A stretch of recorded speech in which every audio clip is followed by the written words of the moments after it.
நீங்க ஷேர் மார்க்கெட்ல இன்வெஸ்ட் பண்றீங்கன்னா இந்த வீடியோ உங்களுக்கானது. ஒரு நாள் திடீர்னு எந்த இன்டிமேஷனும் இல்லாம உங்களோட டிமேட் அக்கௌண்ட் வந்து ஃப்ரீஸ் ஆயிருந்துச்சு அப்படின்னா என்ன பண்ண முடியும்? உங்களால எந்த ஷேர்ஸையும் விற்கவும் முடியாது, உங்களோட டிவிடெண்டை கிளைம் பண்ணவும் முடியாது. இட்ஸ் லிட்டரலி ஒரு ஃபினான்ஷியல் டெத் மாதிரியான சிச்சுவேஷனை உங்களுக்கு ஏற்படுத்தும். இதே மாதிரியான ஒரு பிரச்சனை தான் நீல் பிரதீப் மெஹ்தா அப்படிங்கிறவங்களுக்கு ஏற்பட்டிருந்துருச்சு. ஸோ அவங்க இதை எதிர்த்து பாம்பே ஹைகோர்ட்ல ஒரு பெட்டிஷன் ஃபைல் பண்றாங்க versus SEBI and exchange. So அந்த கேஸ்ல 2024ல கோர்ட் ஒரு ஆர்டர் பாஸ் பண்றாங்க. எந்த இன்டிமேஷனும் இல்லாம அவங்களோட அக்கௌண்ட்டை ஃப்ரீஸ் பண்ணது ஆர்டிகல் 300A பேசிஸ்ல தவறானது அப்படின்னும், சம்பந்தப்பட்ட செபி மற்றும் எக்ஸ்சேஞ்சுக்கு நியர்லி 80 lakh பெனால்ட்டி வந்து கொடுக்கணும் அப்படின்னு சொல்லிட்டு உத்தரவிட்டிருந்தாங்க.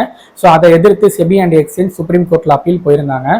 ஸோ அங்க ஒரு சில நடைமுறை காரணங்களுக்காக அந்த கேஸை வந்து அகைன் பாம்பே ஹைகோர்ட்டை மறுபடியும் விசாரிக்கணும்னு சொல்லிட்டு அனுப்பிச்சிட்டாங்க.